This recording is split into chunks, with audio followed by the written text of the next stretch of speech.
Tapno matulungan dagiti residente ken market vendor iti Latridad Benguet asaan na makasango nga agturong iti SSS insayang ka ti opisina ti SSS E-Wheels Palengke Caravan iti Latridad Vegetable Trading Post. Agi padamag ni Jezreel Kate Lapizar.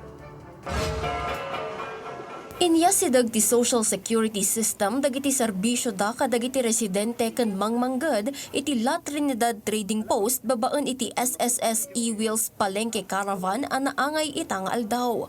Panggap ti programa a mapapartak ti pannakiipay ti serbisyo ti SSS asaanen a kasapulan a bumiyahe paturong kadagiti opisina da. Karaman kadagiti target da a benepisyaryo dagiti market vendor, pensioners, miyembro ti SSS ken amin nga agturturong iti merkado.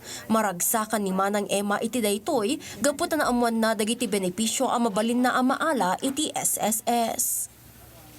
Salamat sa SSS at kayo ang dumating dito sa amin na mag-abot ng tulong. Inbagtain may kayo, at least ag-avail kami, mai-update jay nagan mi. Impaganat gatmet ni Manang Evelyn amay sa apensyonado adakkel ti maitulong ti SSS ng runa kadagiti pada na a retirado.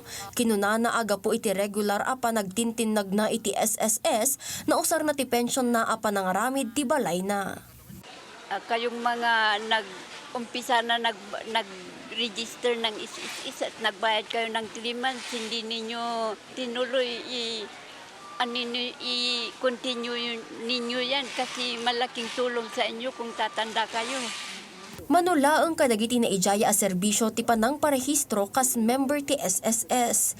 Ag-update ti membership records, agdamag may papan kadagiti benepisyo ken kontribusyon, loan application assistance ken dumapay. Nabuti po ng SSS na gawin itong programang ito para lahat makapagbigay ng informasyon, assistance, kung ano man, kasi alam natin napaka-busy nila sa kanilang mga negosyo, no? Kinunanamat a regular da daytoy nga ipatungpal tapno adupay ti maipaayanda ti serbisyo da ken mapasaya at pay dagiti benepisyo a mabalinda nga ipaay. Marapat lang na i-take advantage nila ito para hindi na sila kailangan pumunta sa opisina. Lahat ng gusto nilang malaman, inquiries, ibibigay po namin, isiservisyo namin sa kanila. Ang importante kasi sa lahat ng bagay yung awareness yung alam nila kung ano yung mga karapatan nila.